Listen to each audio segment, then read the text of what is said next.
honor today to get to introduce the 12th annual Dr. Evelyn Lee Visiting Scholar Lecture in Cultural Competence and Diversity. For those of you who don't know me, I'm Dr. Christina Mangurian. I'm the Vice Chair for Diversity in our department. And I guess I was wondering, did anybody in this room know Dr. Lee? Could I see a show of hands? Okay, so I'm seeing some show of hands. Yeah, she was just really a remarkable human being, and why we're having this special lectureship today. She was on faculty in our department. She was a professor.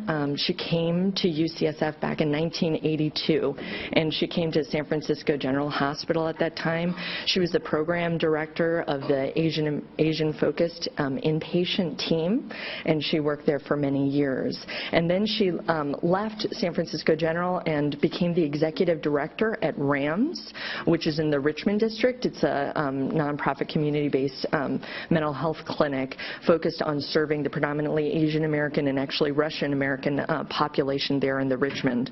And she was just extremely productive and innovative. She started many programs that are still available today, like Hireability, which is a supported employment program. She also started Bridge to Wellness, which is a private hospitalization or partial hospitalization. And I think particularly relevant to today, some things that I thought were interesting about her work is she initiated training programs for immigrant parents about parenting skills and for school personnel about working with immigrant and refugee children and their families. She published widely, and her best recognized book is actually Working with Asian Americans, A Guide for Clinicians. And then unfortunately in March of 2003 she died suddenly, and the department felt her loss. And for that reason we started this lectureship series in 2005 to kind of recognize and carry on her memory and her work in the department. And because she'd been so dedicated to cultural psychiatry and diversity, we and the diversity committee get the honor of getting to select our annual speaker every year. And normally we have had people who have had expertise in working with Latino communities or African American communities or LGBT communities, and this is the first time that we've actually been able to focus on people with lived experience. And so I'm just really delighted that Dr. Sachs is here today. And with that, I'm going to turn to Steve Hinshaw to give an introduction of Dr. Sachs.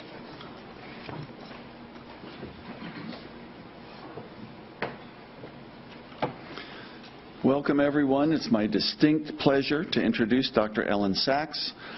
I'm going to read and do from memory a few facts about her academic career as quickly as possible so we can hear from her for the full time for this long-awaited lecture.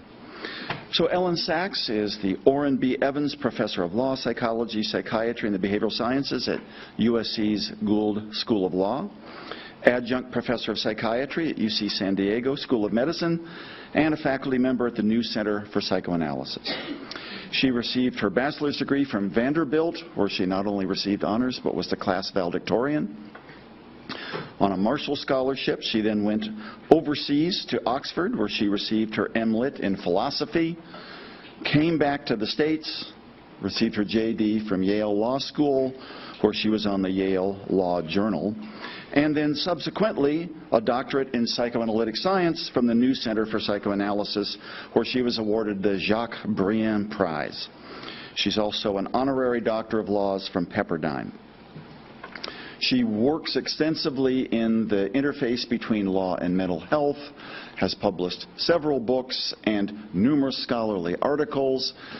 It was her publication 10 years ago of The Center Cannot Hold that brought her work and her life to national and international attention. If you haven't read this book, it's a must-read. I'll be doing a little bit later this morning over at the Carr Auditorium and inside the Actors Studio interview with Elyn about her life and the writing of this book. And the juxtaposition of what I just read off of these incredible honors she's received throughout her career with the utter struggles with psychosis, medication, stigma, and silence about her life until much later in her career is a striking contrast. Subsequent to the publication of The Center Cannot Hold, a couple of years later, she received a MacArthur Fellowship, otherwise known as the Genius Grant, which solidified her infamy as a cultural icon representing her life and her work and her struggles with schizophrenia. Among many other recent doings, she's founder of the Sachs Institute for Mental Health Law, Policy and Ethics at USC, studying issues at the intersection of these vital fields. So again, after this lecture, come over to Carr Auditorium at 10:30. She'll be at the VA this afternoon with a number of trainees and faculty there. And without further ado, please welcome Professor Elyn Sachs.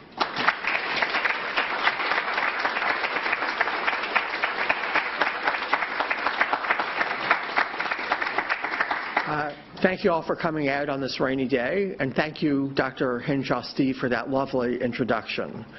So I'm honored and delighted to be delivering the Dr. Evelyn Lee Visiting Lectureship in Cultural Competence and Diversity. Dr. Lee, as you've heard, was clinical professor of psychiatry here at UCSD and was a remarkable woman who did great good in the world. So, for example, she worked on issues around cultural competence and diversity, bringing the message to mental health organizations, schools, hospitals, and government agencies.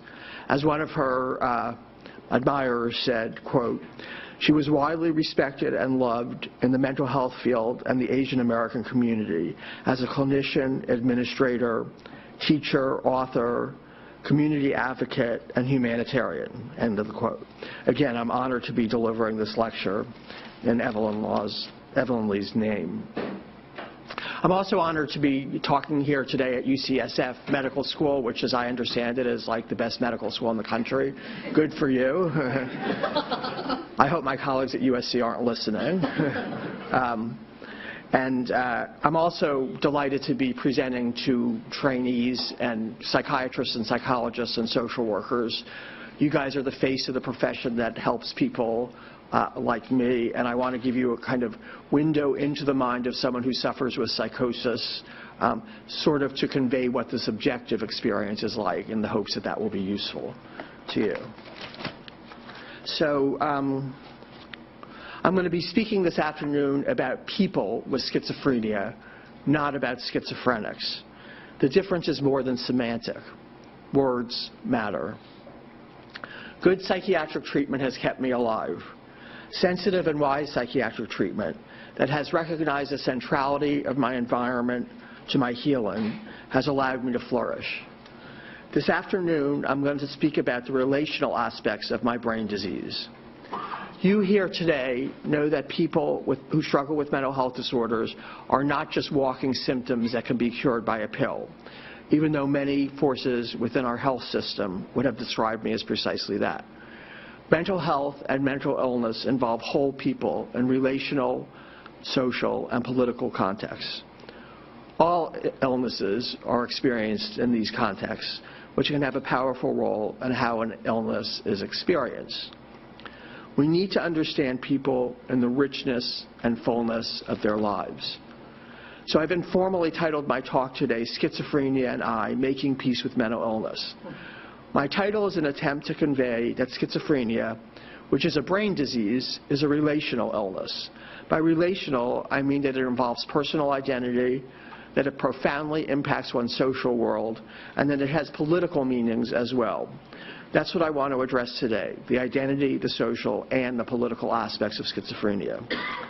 So my title, Schizophrenia and I, Making Peace with Mental Illness, is therefore intended to convey that I have a relationship with my illness, that the nature of this relationship affects my social world, and that how I conceptualize the role of this illness and how I respond to that conceptualization are, among other things, a political issue. So I'm going to be addressing these three aspects of mental illness, and I'll be doing that by using excerpts from my memoir, The Center Cannot Hold, My Journey Through Madness, as a window into these issues. I have left time at the end for a discussion. I first became seriously ill as a martial scholar studying ancient philosophy at Oxford. At first, it looked like depression with mild paranoid features, which is often how schizophrenia, as I understand it, begins. But my illness evolved into a more pure thought disorder rather than a mood disorder.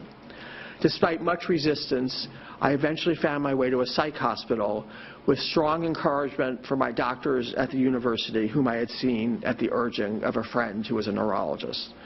I had graduated as class valedictorian at Vanderbilt and had been accepted as a Marshall Scholar at Oxford. But I was in terrible shape. Shortly after I arrived in England, I spent much of my time wandering the streets of Oxford, talking to myself, gesticulating, and contemplating various ways to commit suicide to rid the world of my evil. I had absolutely no insight into the severity of my condition. I had no idea that there might be a gap between how I saw myself and how others saw me. I entered the hospital voluntarily. After about a week or two there, everything changed. It wasn't something that a doctor or a friend or a fellow patient said. It was a simple look into a mirror. I saw myself, reading from the text of my book.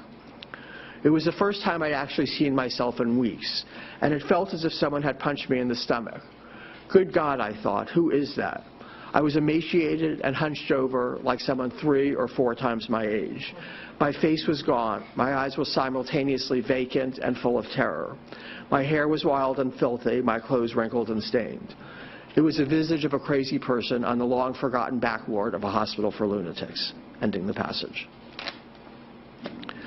The gap between who I imagined myself to be and whom I saw in that mirror that day was profound and unavoidable. Far from making peace with my mental illness, until that moment I did not truly understand that I had a mental illness to make peace with. That moment, that look into the mirror, was the beginning of a journey that would last a quarter of a century. In retrospect, it's no accident that the song I chose to listen to most often in the music room on the psych ward was the Beatles, Once There Was a Way to Get Back Homeward, Once There Was a Way to Get Back Home. I needed to find my way home. Finding my way home meant finding my way back to a relational life. Now, I think Freud was a brilliant thinker, and he got many things right. What I don't think Freud got right is his view that intense talk therapy is not appropriate for people who are psychotic. As you know, Freud believed that analysis was not appropriate for psychotic patients because an individual who was actively psychotic could not form a transference to the analyst. Freud's view is absolutely not consistent with my experience. In my experience, the need to be in a relationship, to be part of a social world, may be most profound precisely when someone is psychotic. Finding my way home meant finding my way back to a relational life. I began my first work with a psychoanalyst at Oxford, and it was difficult and painful work. What I noticed from my first experience with intensive talk therapy was 2 things. First, my analyst was hugely helpful in diffusing a sense of shame that went along with the thoughts I was having. My thoughts were violent and deeply disturbing about myself and other people. My analyst, Mrs. Jones, was able to tolerate everything. It's difficult for me adequately to convey how helpful it was to have someone to listen, not judge, and not threaten to put me in the hospital or call the police, as might have happened in the U.S. Shame is a powerful component in a psychotic illness. We understand the shame when an aging person soils her or himself. We see it, we smell it, we feel the shame. Often for individuals with a psychotic illness, the shame is every bit as real and every bit as intense.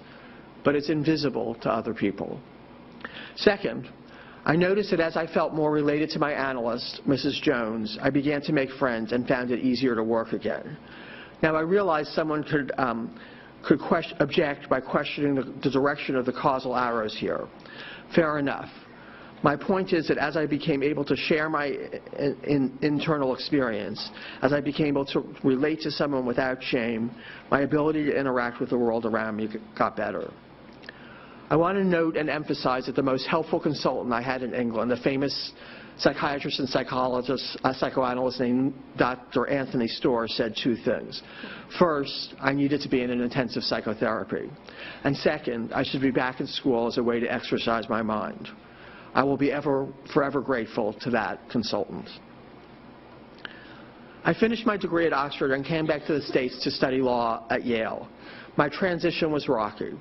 It may be difficult to appreciate that at this point, I still didn't believe, really, I had a mental illness. My thought was that I was somehow different from other people, and not in a good way, but that through the exercise of willpower, I could tame what was wrong. Quite literally, like one has a wild horse in a corral that you must tame. The challenge, as I framed it in my life at that point, was to take that woman who I had seen in that mirror and tame her and groom her, or maybe just make sure she always stayed at home when I went out. It was as if there were two me's, the healthy me and the sick me. I'm not speaking here about a dissociative experience, but I really saw that woman in the mirror as not being the real me. So I began Yale Law School. I was not in treatment, nor was I on medication. As a parenthetical note, my analyst at Oxford, Mrs. Jones, never suggested I consider meds, even though I was psychotic at Oxford most of the time. Within several weeks after law school began, I became overwhelmed. One night in the library at the Yale Law School, I became quite psychotic, and the following day I ended up being taken to the hospital by one of my professors whose assignment has sent me over the edge. At the hospital, I found myself in a small room waiting for a doctor. The attendant, who was a really huge guy, was kind, and I readily gave him my telephone wire belt, which I proudly made the evening before when I'd been floridly psychotic on the roof of the Yale Law School, and, not satisfied with my plain blue jeans and T-shirts, I decided to accessorize. I had also picked up a nail that I kept in my pocket, which resulted in my first experience of being restrained. Many people who are psychotic carry things which can be used as weapons, not because they want to hurt someone, but because they're afraid that someone might want to hurt them. Shame and fear are cues to the relational aspect of the illness. Shame, again, is a pervasive experience of people with psychosis. Often we are ashamed of what we are thinking, and so we hide our thoughts from other people. This shame may play itself out in many ways. After my experience of being restrained in the emergency room, 5 months of hospitalization ensued. Hospitalization involving long-term restraints and seclusions. The first 3 weeks I was probably restrained anywhere from 5 to 20 hours a day. I then switched wards. My behavior didn't change, but I stopped being restrained. And it's kind of a robust finding in the literature that whether you're restrained has more to do kind of with the ethos of the ward than patient characteristics. So I involved long-term restraints and seclusion. I was forcibly medicated at times and had no privacy. In the beginning, I was even watched as I showered and went to the bathroom and was not allowed privacy while talking to other people, including my parents. I believe that the hands-off approach at the British hospital, it might even be termed benign neglect, was much preferable to the over-interventionist approach of the American hospital. As I have come to say, I'm very pro-psychiatry, but very anti-force. Generally, in my experience, people do not like it when force is exercised in their relationships. And my experience is exactly the same in treatment relationships. After 2 weeks on an emergency commitment, I was faced with the question of whether I would try to get out of the hospital. Parenthetically, the doctors put me on a 15-day emergency commitment. Connecticut was 15 days versus 3 here. And the papers said, they said I was dangerous to myself and others. And they said I was gravely disabled. And the reason they gave that I was gravely disabled was I couldn't do my Yale Law School homework, which made me wonder about much of the rest of New Haven. I could contest their motion to civilly commit me. To me, the choice seemed clear. I would demand a hearing to fight the commitment. I brought this up to my father, who's an attorney. My father was equally clear. Do not contest this, because if you lose, you have now been civilly committed, and you're going to have to report your commitment every time you apply for a license to practice law, which was true. He said to me, you certainly don't want anything in your record where a judge orders you to stay in the hospital. I'll be forever grateful to my father that I do not have the burden of a civil commitment in my background that, to this day, I might be forced to disclose. When I speak about the political dimensions of schizophrenia, I speak not only about the social stigma, which is real and pervasive, I also speak about these life events that can follow an individual with schizophrenia for decades. There are profound political aspects to this illness that can become huge burdens that people with schizophrenia and other brain diseases carry. It's important that health professionals are aware of these ways they can affect a person's subsequent life choices. So we've discussed personal identity aspects of the illness, we've discussed some about the social aspects, and we've touched upon the political aspects. I want to push these ideas further by talking more about the centrality of relationship to healing. Healing does not occur in isolation. It's painful to me when I speak with psychiatrists working in community mental health centers who measure their caseloads in the hundreds. I have a good friend named Dr. Lisa Fine who works at the Elyn clinic in LA, and she has like 500 patients. How does she remember them? Healing begins in relationship, and in all kinds of ways, a patient's relationship with a health professional is an integral part of the healing. I worry tremendously that this point has been lost on our policymakers and some administrators. Of course, other relationships are healing as well. After I was hospitalized upon returning to the States, I took the rest of that year off, what would have been my first year at Yale Law School. And then I returned the following fall to begin again. It was when I began Yale Law School a second time that I made my closest friend in a man named Steve Benke. Steve is an attorney and a clinical psychologist with an appointment in clinical ethics at the Harvard's Department of Psychiatry, reading from the text. One of the worst aspects of schizophrenia is the profound isolation, the constant awareness that you're different, some sort of alien, not really human. Other people have flesh and bones and insides made of organs and healthy living tissue. You are only a machine with insides made of metal. Medication and talk therapy allay this terrible feeling, but friendship can be as powerful as either. Steve Benke and I were in contracts class together, and a couple of times he'd asked me for an assignment. Other than that, we'd never really spoken. One evening, we sat down at the same table in the Yale Law School dining hall. The dinner conversation that night was casual and pleasant, drifting from one subject to another, classes and law journal and summer jobs. I noticed that Steve seemed engaged enough. He nodded, he smiled. But after a while, it began to look like simple politeness. As our classmates got up to leave the table, I realized I wasn't ready to go just yet. And there began one of those conversations that lasts for a lifetime, one in which there's immediate comfort and acceptance, the equivalent of someone's strong hand offering to you when you most need to grasp it. That first talk flew far and wide. How we got to Yale, who our families were, then philosophy and religion, and what mattered to us and why. Steve had majored in classics at Princeton, where he was named class salutatorian and spoke in Latin at graduation. The summer after graduation, he worked as a janitor at a small-town airport, then gone to Rome, where he lived with a group of Benedictine monks and read Latin at the Vatican with a monk who served as a Pope's Latinist. He considered entering the monastery and studying medieval philosophy, but decided against it because medieval philosophy had ceased to hold his interest, at least as a lifelong endeavor. Instead of becoming a monk, Steve came to Yale Law School, and so did I, and neither of us was quite sure why. Sometime later, it occurred to me that at the very moment I was being tied to a bed in a psych ward screaming bloody murder and afraid for my life, Steve was singing Gregorian chant in a monastery overlooking the ancient city of Rome. I don't know why I decided to tell Steve the truth about myself. I don't know why I thought I could trust him, but I did. I believed from our very first conversation that this man would be a significant friend and a force for good in my life. Once the possibility came to my mind, I realized how much I wanted it to be so. But I didn't believe that could happen unless I revealed the truth about myself and let him see me in full. So much of what I did on a daily basis was about faking it. I knew I would never fake it with him. And so, on a rainy afternoon at a pizzeria in New Haven, I shared my history. Apart from doctors and therapists, it was the first time I'd ever done this with anyone, anywhere, ending the passage. After Steve graduated from law school and left New Haven, my then analyst, Dr. White, announced that he was going to close his practice in 3 months, fully 2 years before I had intended to leave.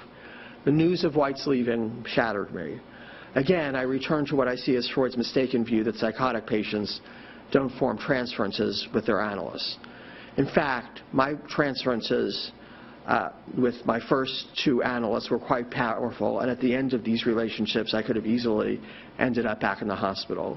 Fortunately, neither did land me there. When White gave me the news of his planned early retirement, Steve was traveling around the country interviewing for PhD programs in clinical psychology. He sensed something was terribly wrong, and he came to New Haven to see me.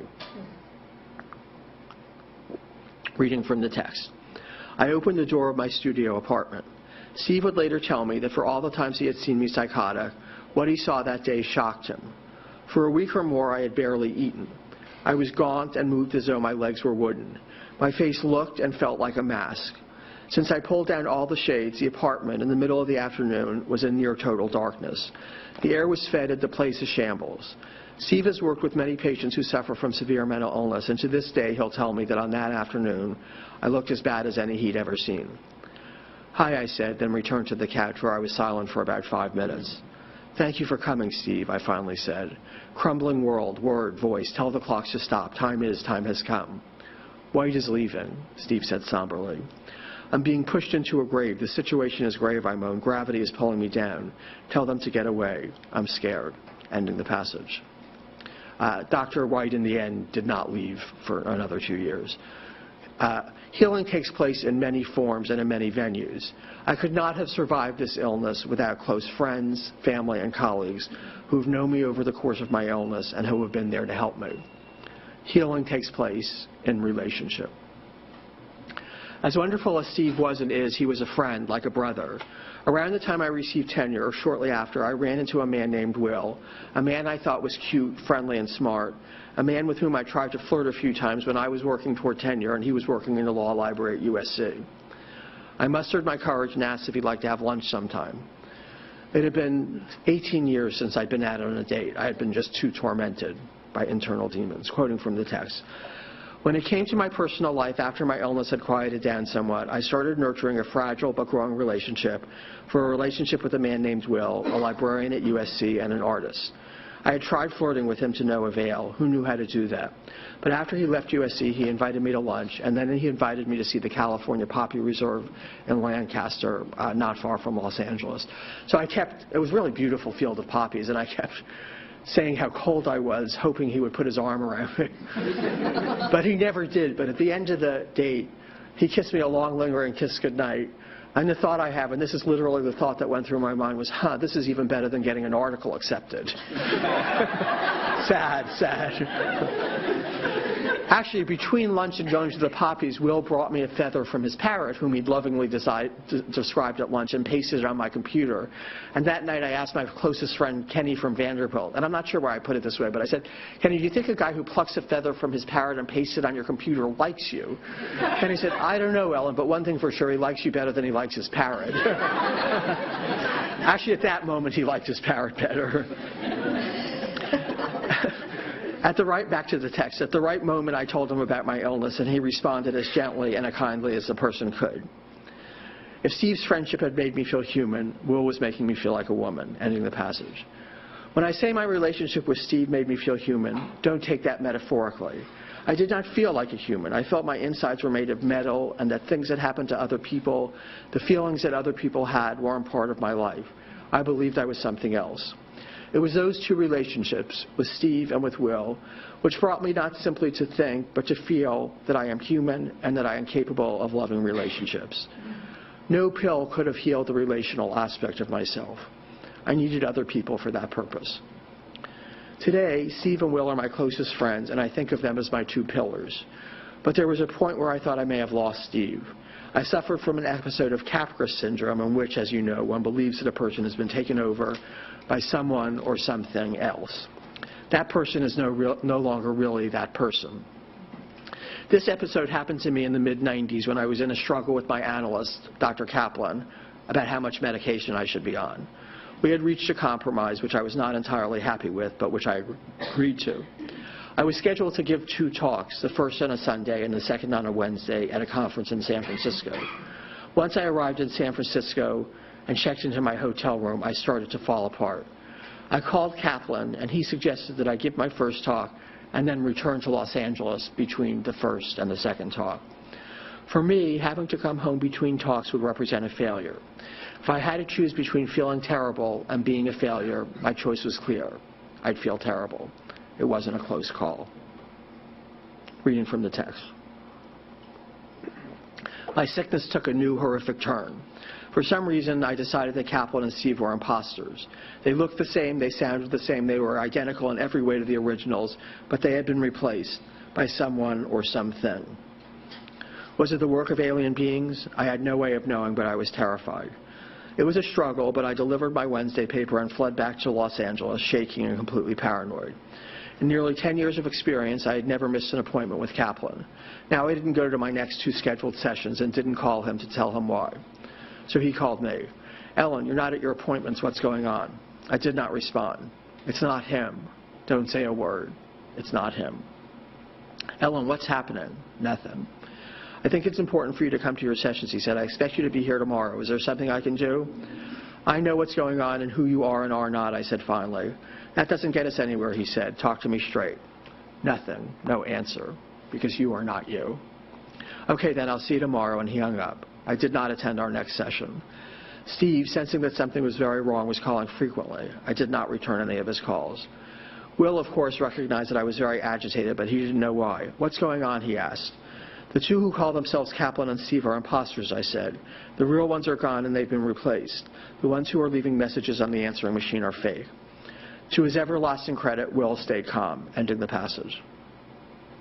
Eventually, I acceded to Kaplan's suggestions that I go on more meds, and the delusion passed. This was Will's first experience of me delusional, and he passed with flying colors. He didn't get too scared, he didn't get angry, he didn't flee, and he treated me with kindness and care. What a guy. The only way to understand why the Capris episode was so disturbing to me is to understand that these relationships were a tether to my own humanity. If I lost these ties to my humanity, I might really no longer be human. I've been talking here about myself and relationship. I would like to return to say a few more words about my relationship with my mental illness and how I conceptualize that relationship. When I moved to Los Angeles from New Haven, my analyst and I developed a way of talking, a sort of heuristic about my illness and my relationship to my illness.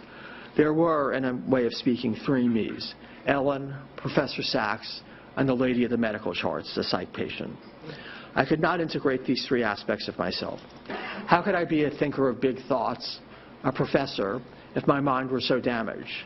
How could I be both Professor Sachs and the lady of the medical charts? And where did Elyn fit in all this?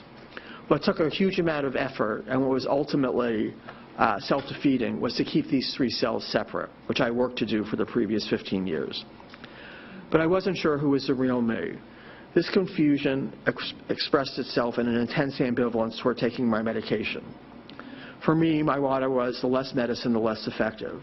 Steve was a virtual saint, as he spent literally years of our relationship going through time and time again where I tried to get off my meds with disastrous results. It wasn't simply that I didn't like the side effects of my psychiatric medication. The need to take medication reached to the core of my identity. If I could get by without medication, I wasn't really mentally ill and the lady of the charts would disappear. Only Elyn and the professor would be left as the real me. This cycle culminated in one final effort to get off my medication several years after I had been on the faculty at USC, reading from the text. While White had supported me many times in my efforts to get off medication, which I undertook with great gusto and failed miserably at each time, one battle between Kaplan and me concerned the use of meds. Early on, we really locked horns over this. Kaplan thought I should just stay on the meds and get in my life. As I said, for me, the motto was the less meds, the less effective. Part of the way I could prove I wasn't really mentally ill, which I resisted mightily for many years, was to get off medication. And so I kept trying and trying and trying. I decided to make one last effort to get off. I thought I never really tried hard enough. And so I started the reduction. I hid what I was feeling when I started feeling bad. The days and nights were harder now. The sheer physical effort of containing my body and my thoughts felt like trying to hold back a team of wild horses. Sleep was spotty and filled with dreams that left me awake and sweating in terror. Nevertheless, I dropped down again. Months before, I'd accepted an invitation to attend a workshop at Oxford. By the time I boarded the plane for home, I was a complete wreck. When I walked into Kaplan's office my first day back, I headed straight for the corner, crouched down on the floor, and began to shake.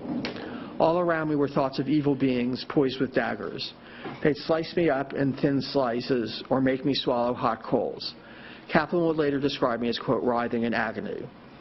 Even in this state, what he accurately described as acutely and floridly psychotic, I refused to take more meds. The mission is not yet complete. Immediately after the appointment with Kaplan, I went to see Dr. Martyr, a schizophrenia expert who was following me for tardive dyskinesia.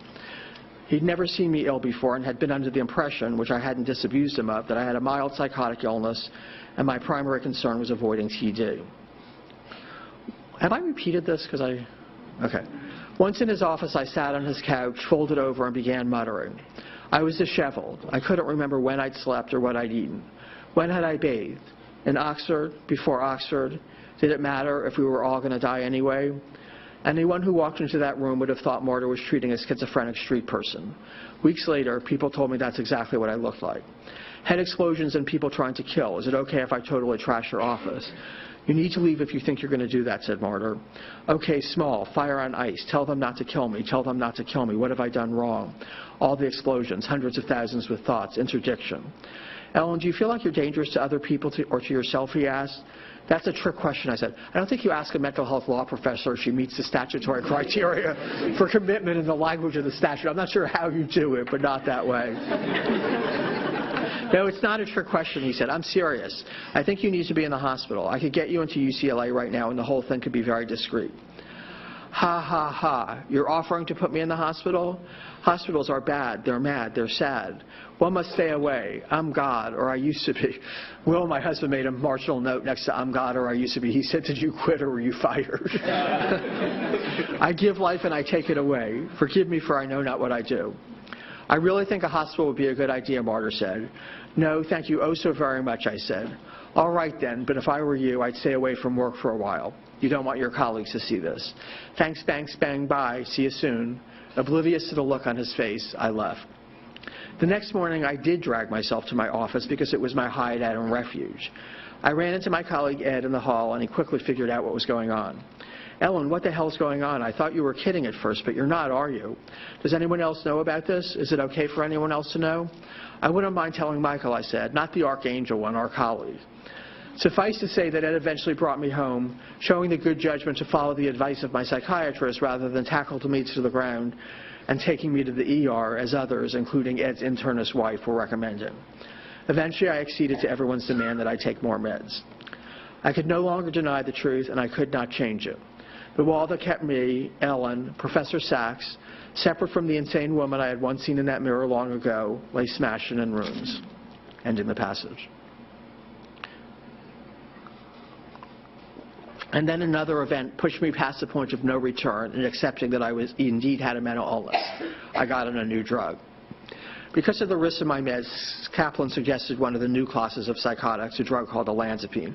Parenthetically, I ended up on like 40 or 50 milligrams a day with a lot of breakthrough symptoms, so I switched to clozapine in 2004, and it's not perfect, but it's an amazing drug. It's kind of a miracle drug. Going back to the text, the change with the Zyprexa was fast and dramatic. First, the side effects were much less than with thiathixine. More important, the clinical result was, not to overstate it, like daylight dawning after a long night. I could see the world in a way I'd never seen it before. The illness was still there, but it wasn't pushing me around as much as it once did. Finally, I could focus on the task at hand, unencumbered by the threat of lurking demons. The most profound effect of the new drug was to convince me, once and for all, that I actually had a real illness. For 20 years, I'd struggled with that acceptance, managing to hold on to the belief that basically there was nothing unusual about my thoughts. Everyone's mind contained the chaos that mine did. It's just they were all much better at managing it than I. My problem, I thought, had less to do with my mind than it had to do with my lack of social graces. I wasn't mentally ill. I was socially maladroit. Of course, that wasn't true. There's no way to overstate what a thunderclap this revelation was to me. And with it, my final and most profound resistance to the idea that I had a mental illness began to give way. Ironically, the more accepted I had a mental illness, the less the illness defined me. It became accident, as it were, and not essence, at which point the riptide that kept sucking me in set me free. So I was finally able to integrate the three parts of myself. I was indeed Elyn, the Professor Sachs, and the lady of the medical charts. All three were me, and I was all three. It was making peace with the lady of the charts, my mental health disorder, that allowed Elyn and the professor to flourish and enjoy the many wonderful relationships that have blessed my life. I have been enormously grateful for how my memoir, The Center Cannot Hold, has been received. with monies from the MacArthur grant, there's actually a funny story about the MacArthur grant. So, did I tell this? No. So my law school gave me a lovely reception and gave me a T-shirt with a picture of Einstein and a picture of me. And it said, only one of us is a certified genius. And I said, I've been certified many times in the past, but never in this way. So with monies from the MacArthur grant, I founded the Sachs Institute for Mental Health, Law, Policy, and Ethics at the law school. The goal of the Sachs Institute is to translate ideas into action to better the lives of people with mental illness. We are your sisters, your brothers, your sons, your daughters, your colleagues, and your friends. We want, in the words of Sigmund Freud, what everyone wants, to work and to love.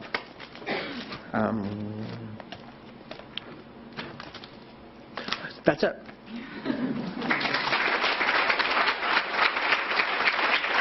Thank you.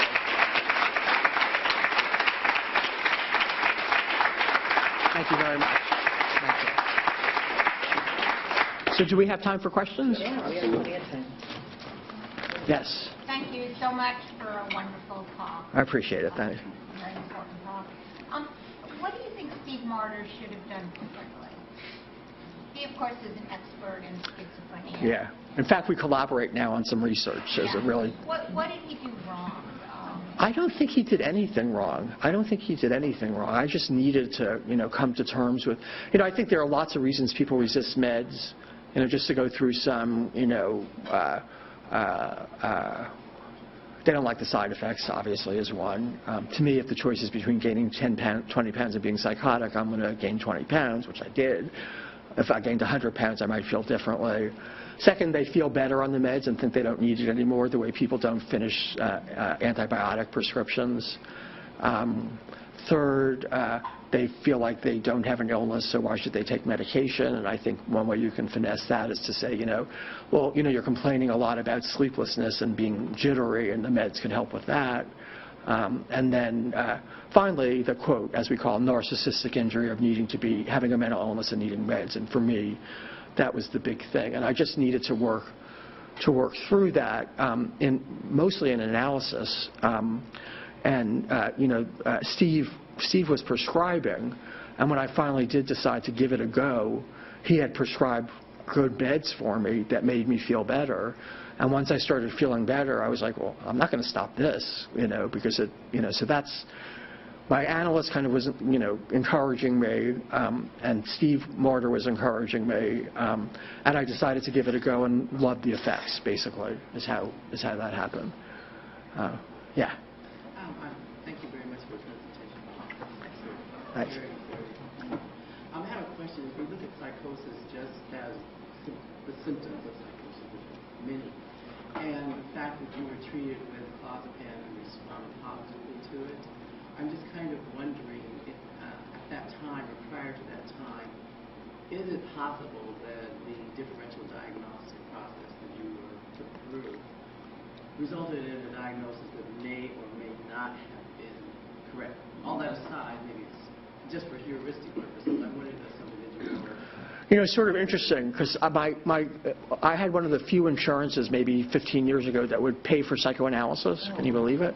So it paid for analysis for me for 3 years, but my doctor, who was Kaplan at the time, had to write up a report about me and, say that this is really helpful. And the gatekeeper basically said, you've really made a strong case that, Elyn really benefits from this treatment, and I'm inclined to okay it, and I'm going to okay it. But I really think the diagnosis is wrong. I think, psychosocially, she's so much more like a bipolar patient with psychotic symptoms, to which my analyst said to me, well, that would be a great diagnosis if you were ever in either of the poles.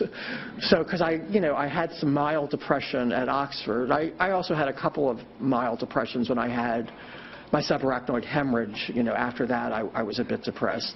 But mostly my symptoms have been thought symptoms and not mood symptoms at all.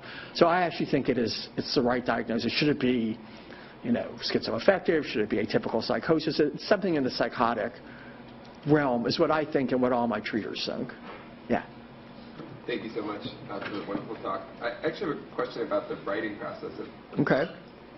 How much of that was sort of just memoirs, reflecting on your own experience, and how much of it was sort of like history or archaeology of having to go back and actually look at records and talk to people who were present at those times. So, people say, how do you remember? And I say, I remember the way anyone who writes a memoir remembers. Sometimes you remember the exact words and thoughts, and sometimes you just know the kinds of things you were thinking. And I did go back and read my records, and I talked to people, and I showed people what I wrote who were there at the time. And I feel like I, did an adequate job conveying it. Was it traumatic to do that, to relive? I make an analogy, and this is not a, Holocaust survivors obviously had it much worse than I ever did, but some survivors want to go back to the camps and review them and think about it and process it, and some want to stay as far away as possible. So people navigate or negotiate trauma in different ways because it was a traumatic experience. And for me, it turned out to be a good thing. It sort of helped me understand things more and put it in perspective and that kind of thing. So, but it may be different for other people. Yeah. Yeah, I was wondering, how has your kind of, writing the book and establishing the institute changed the culture at USC, around kind of disclosure of mental illness, or has it? It's sort of interesting because I affiliate 6 or 7 law students with my institute every year, and then a psychiatrist, a psychologist, a social worker, students, social workers, philosophy, neuroscience, and the law students write something saying why they want to be in the institute, and I would say 85% of them talk about, self-disclose their own illness or illness in their family or in their friends. And in the 6 years I've run the institute, the first day of class I asked people to say why they were interested in the institute. And here I am, as someone who's out with mental illness, one person in 6 years has self-disclosed, which I found really kind of stunning. So there's still so much stigma. On the other hand, I often get undergraduates who come and say, I'm thinking about saying in my law school or my medical school application that I have a psychiatric illness. Is that a good idea or a bad idea? And I usually give them the pros and cons, and the real answer is it's a bad idea, unless you have to. But a lot of them are thinking about it, this is part of me. This is who I am. I'm not ashamed. I'm going to talk about it. And I think that's kind of cool, too. So the younger generation may be coming more to terms with, this diversity, yeah. Thank you for sharing your story, and I was really struck by how, especially like Dr. Martyr didn't hospitalize you in that scenario. And I'm a social worker with a very small caseload and have long relationships with people, but I do hospitalize my clients and I take it very seriously.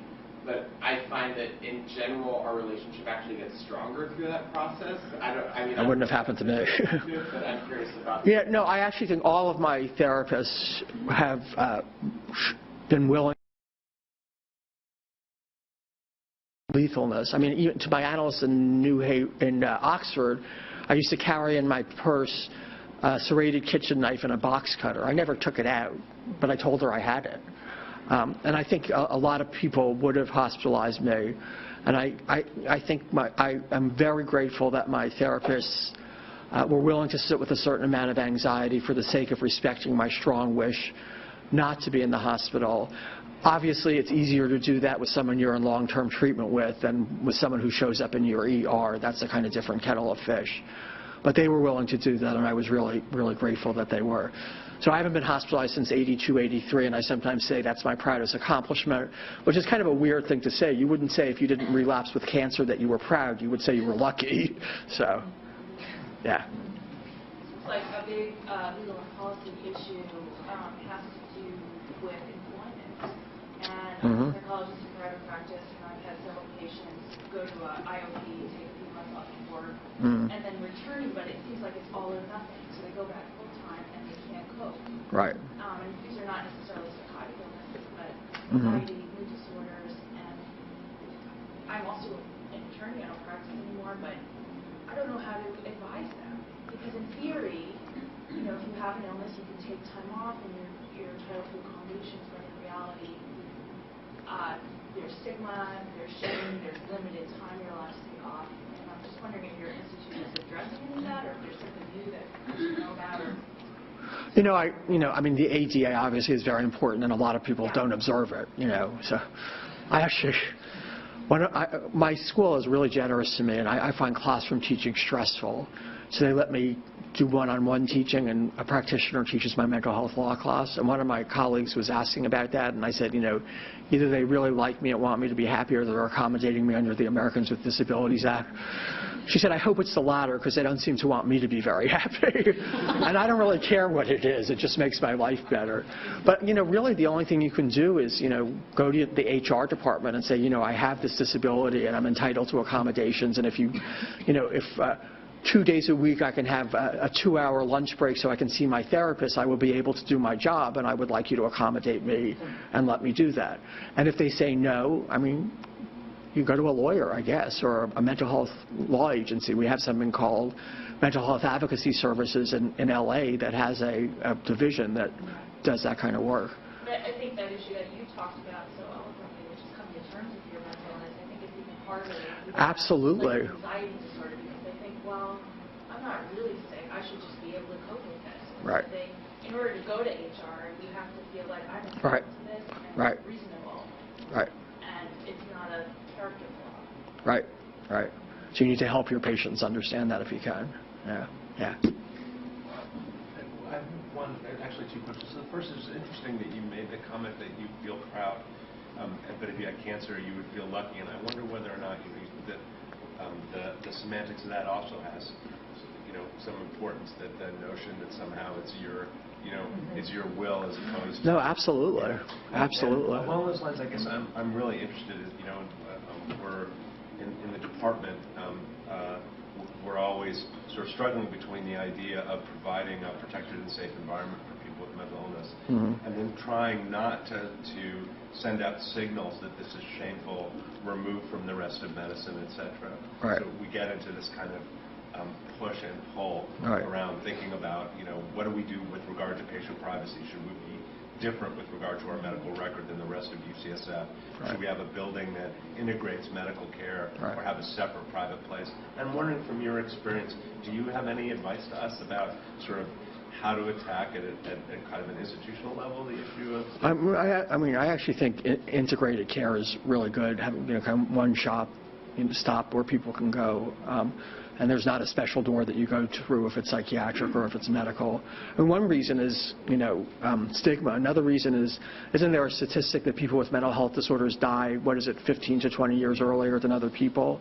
To actually have easy access to actually physical medical care could be very beneficial to patients in terms of survival. So I think that's an important thing.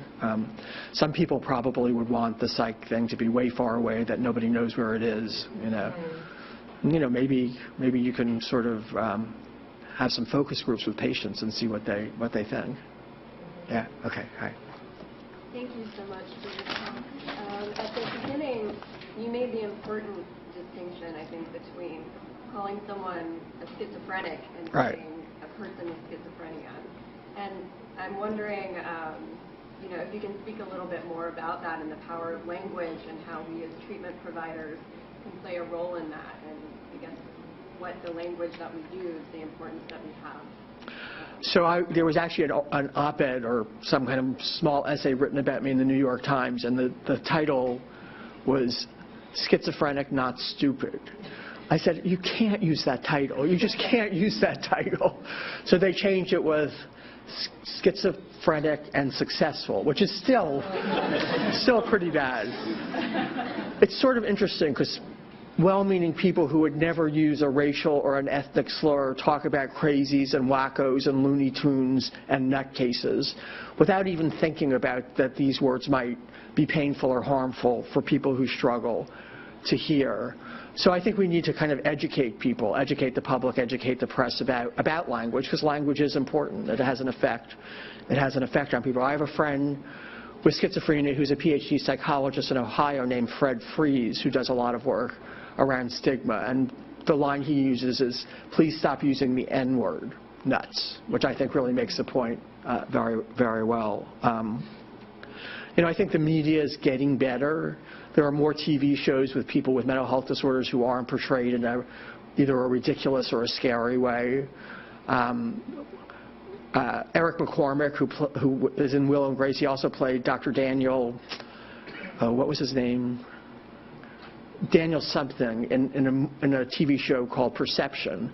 And he played a neuroscience professor with schizophrenia. And it was a pretty cool and accurate and, careful portrayal.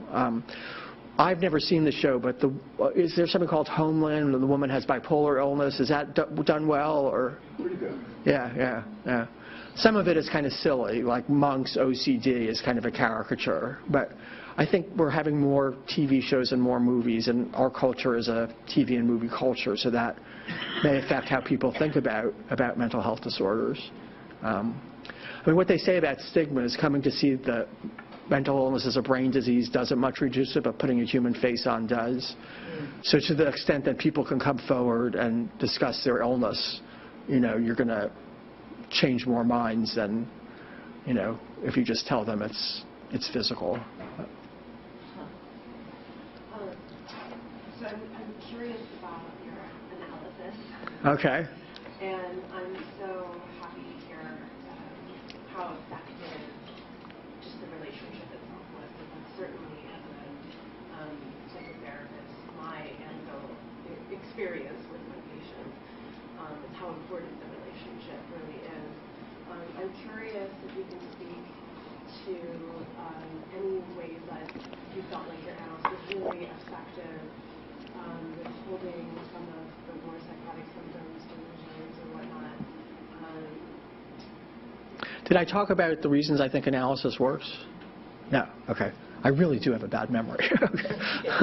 I don't know if it's my subarachnoid hemorrhage or my mental illness or my meds, but it's pretty awful. I'll be talking to someone and they'll be saying something, and in the middle of the conversation I'll forget what she was saying.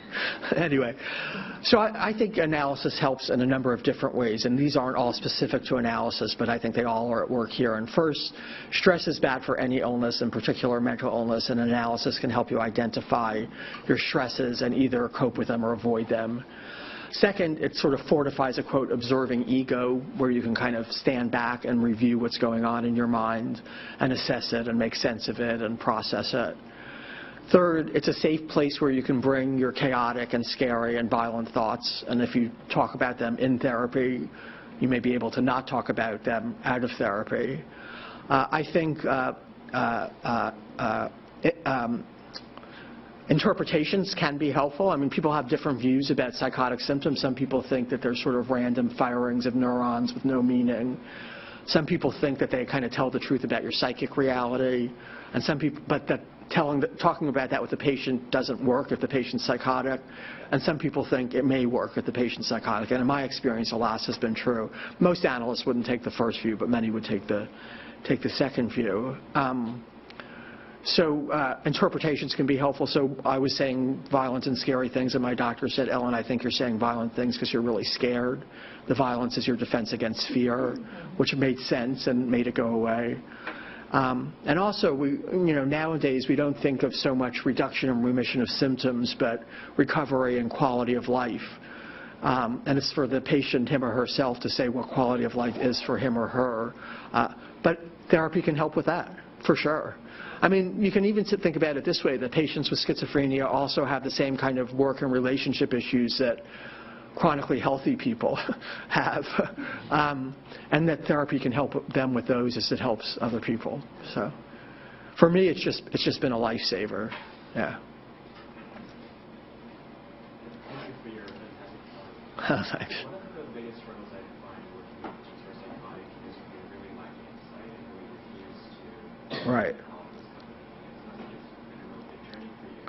Yeah. Do you have any advice for how we can approach patients who deny that anything is wrong and that they don't need it?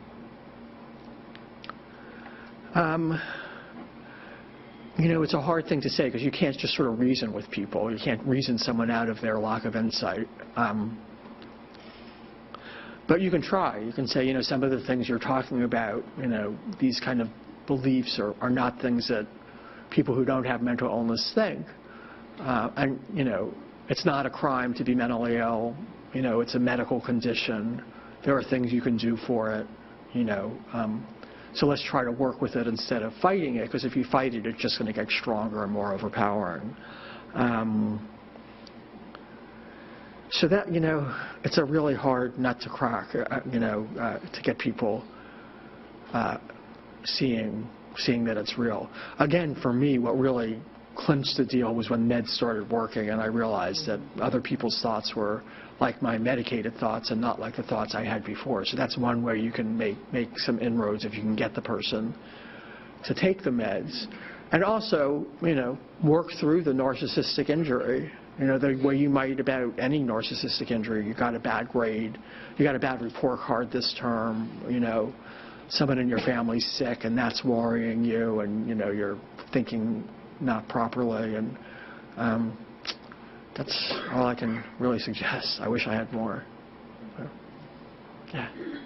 Do you think that if when you were young and first started taking meds, you'd had the benefit of some of the second-generation antipsychotics that have benefited you more recently, that a lot of that struggle would have been alleviated, or would it have taken decades to come to terms? What do you think? I actually think medication earlier would have been a good thing and would have helped me, and also would have helped me come to terms earlier. For the reason that I said, you get a really good feel for the medicated versus the unmedicated state.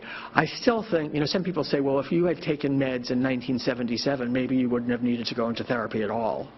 But I don't think that. I don't think that would have been the case. But yeah, I'm glad that I was allowed to make the choice, sort of in my own time and my own way, to take the meds. But I wish I had been smarter sooner, if I can put it that way. Yeah. You noted earlier, like, there are geographic differences in, like, civil commitment laws and stuff. Right. And to me, they don't seem necessarily based on any, like, difference in scientific data or evidence that explanation was based on. Well, actually, I'm actually having a research assistant look at this right now for doing some projects with the policy school, Schaefer School. I think mostly the civil commitment standard's the same. It's dangerous to self or others and gravely disabled or gravely disabled.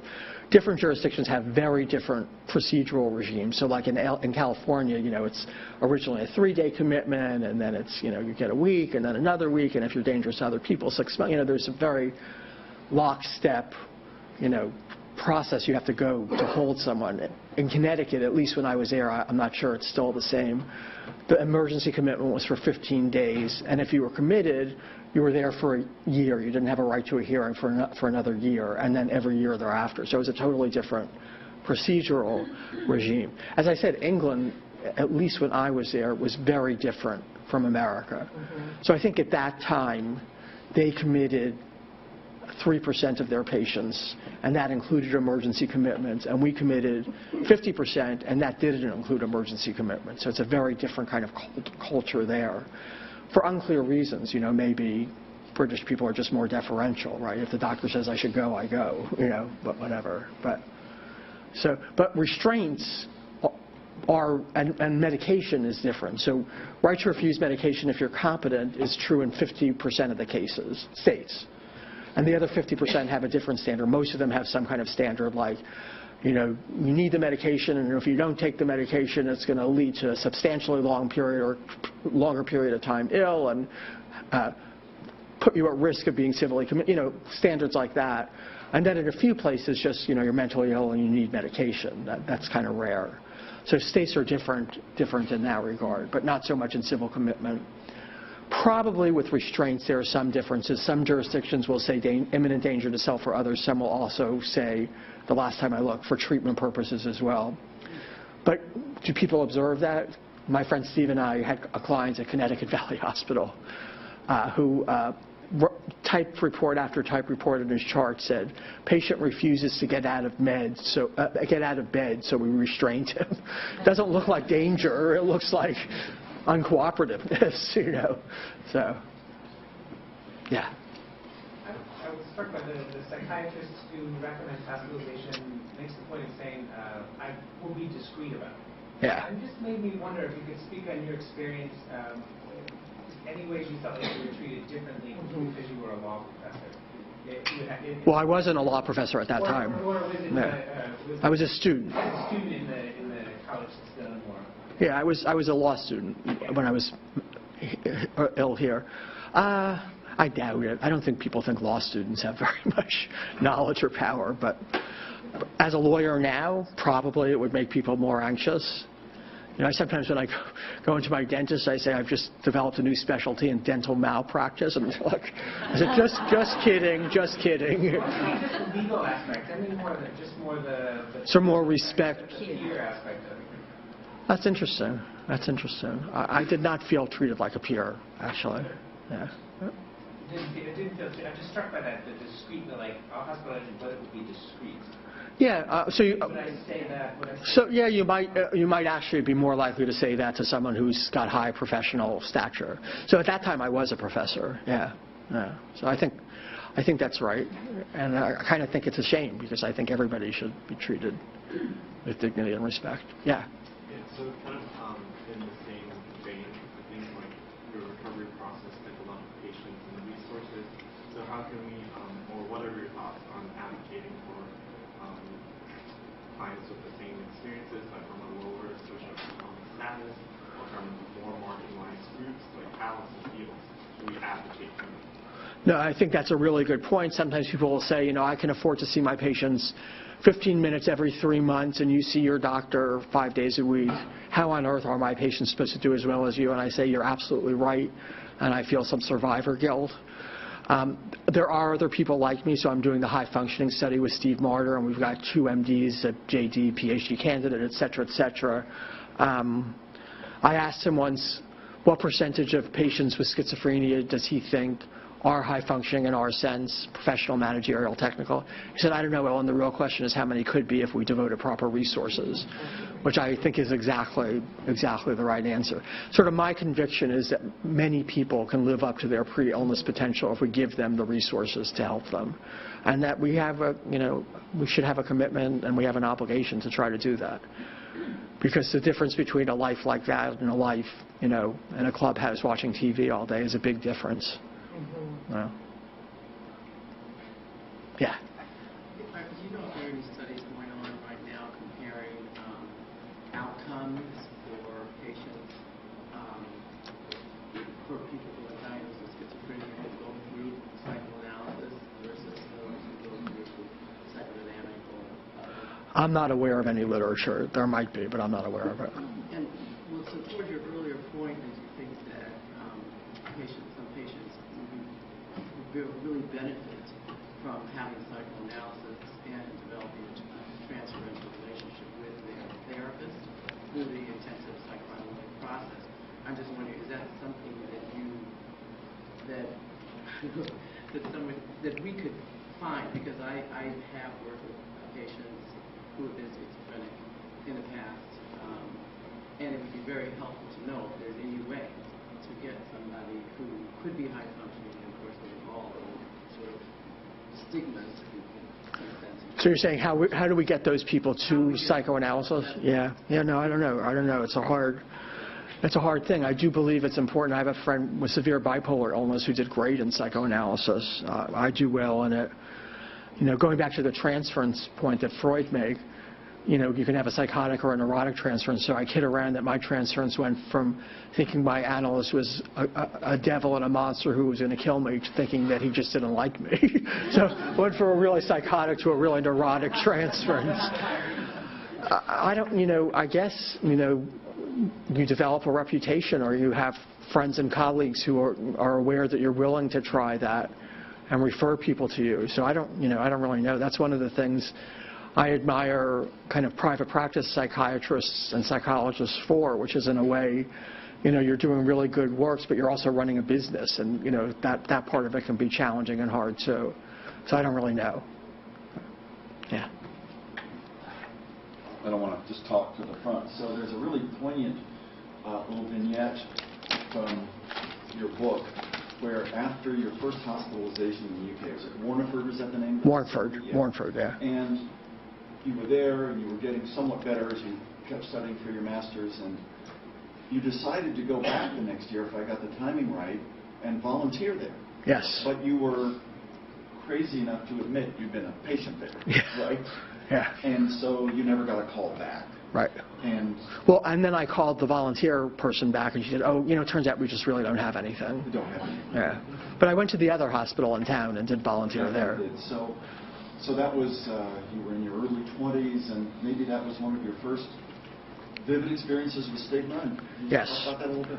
Yeah, that, I just, didn't think that I shouldn't say. I shouldn't have said. And when I did, she said, well, I called her back, we don't actually have places, but there's this new clubhouse opening up for people with psychiatric illnesses who are in recovery. I took her to say that I was going to be like a staff member there, but I was really going to be a patient there. But it was really, it was really sad, and it was really, really galling. To go a little bit off point, to talk about going back to school or going back to being a volunteer. So Yale had a policy that if you were removed from school for psychiatric reasons, you had to be evaluated by the head of the Department of Psychiatry to see if you were ready for return. And like any good student, I looked this guy up. And this is before the age of the internet, so I'm pulling books and looking at periodical indices, and I find an article by the guy, students withdrawn from school for psychiatric reasons, evaluating them for readmission, questions you want to ask and answers you want to hear. And the interview unfolded exactly like the article said, and I knew all the right answers. So that was kind of a funny experience. Yeah. Can I just follow up with Sure. one more? Back to ADA. This may be out of date, but a few years ago, when I was doing research for my book on stigma, talked about ADA, 1990, George Bush Sr. signed into law, and over time, under 5% of all ADA complaints were made for mental illness. Wow. When in fact, just as you said a few minutes ago, the accommodation is, flex time or take an extra hour at lunch. For a physical disability, you've got to build a new ramp. It's much more expensive. And is your center studying ADA, and has that percentage increased at all? So it's not one of our studies, areas of study yet, but certainly will be something we do in future years. It's really important. Yeah. I was wondering, and just kind of piggybacking on some of the stuff that you're mentioning, is about the importance of work, and kind of how and Evelyn Lee had started the hireability program. Yeah. We were talking about how to help patients and getting them back. Yeah, no, she definitely did important work there. I'm wondering, in your vignettes about these this select group that you're kind of studying now, kind of the higher functioning patients or people, what they have been saying about work and. So it's really interesting because I would say, the 20 people I directly interviewed, 19 of them said that they got an enormous amount of gratification and fulfillment and well-being from work. And one of the people said he found work stressful and horrible, but he had to do it to support his family. Yeah. What? Only one. Only 1 out of 20, which I thought was really interesting. The magic pill question, too. Would you take a pill that would instantly cure you if you could? So Rilke said, if I take the pill, my devils may flee, but my angels may as well, so I wouldn't take the pill. Only one person said they wouldn't take the pill. Everybody else said, I would take the pill in a second to get rid of my illness. So with this population, at least, there's not a lot of secondary gain. There are people who want to do well and not be ill. Yeah. At our clinic, we offer a lot of group therapy. Mm-hmm. I was just curious, do you have any experience with that or any opinion about would you get referred, or have you ever made use of support with certain therapies? When I was in the hospital, there were kind of therapy groups, which I wasn't really crazy about. I was like, it's hard enough to trust one person, let alone trust a whole room of people. But when I got cancer, I started going to what was then called the wellness community, now the cancer support community, once a week for a 2-hour kind of support group. And I find it extremely helpful. I mean, I feel like nobody understands as well as a fellow sufferer, which is one reason peer people are a good thing to do with mental health disorders. So nobody understands as well. And for me also, I saw many people with much more serious cancers than mine, living life with dignity, hope, and well-being, and that's been kind of inspirational to me. So I'm a really big fan of support groups now. But again, it's an individual thing. Some people don't take to it at all, and that's like totally fine. Sort of interesting, I tried to start a support group at USC for faculty about sort of just general support group, advertised in the Daily Trojan and the Chronicle faculty newsletter. And I met with the counseling center guy who's going to moderate, who's going to be the facilitator, 3 times. Once an adjunct came. Nobody else came. Wow. So either faculty are like afraid of confidentiality, or professors sort of temperamentally like to fly solo, or whatever it is, nobody came, which I thought was pretty shocking. Yeah. So that's an interesting question and a good question. Not really. So I'm very close to my family. I speak to my parents pretty much every day, and my brothers 2 or 3 times a week or 4 times a week, and have done for a long time. But I kept my family very distant from my illness life. They knew I broke down at Yale because the hospital called them, and they were there for that. But they assumed that that had been my last episode, although the reality was I had many kind of more minor episodes over the years that they didn't know about, and they were hurt that they didn't know about them. But for me, when I first became ill, I was already living independently for 4 or 5 years, and I did not want to go back to being the kid in my family of origin. And also my family worries a lot, and I didn't want them to worry. And they don't do supportive that well. I mean, they do other things really well, but they don't do supportive that well. So for me, it wasn't, a difficult choice, and I still think I made the right decision. But as I said, we talk all the time. Maybe if I didn't have 5-day-a-week therapy, I would have more need to reach out to them and ask them for help than I actually do. Yeah. Great. Well, we're going to wrap up now. I know some people are having to leave, but just thank you so much. Thank you, everybody. You've been great.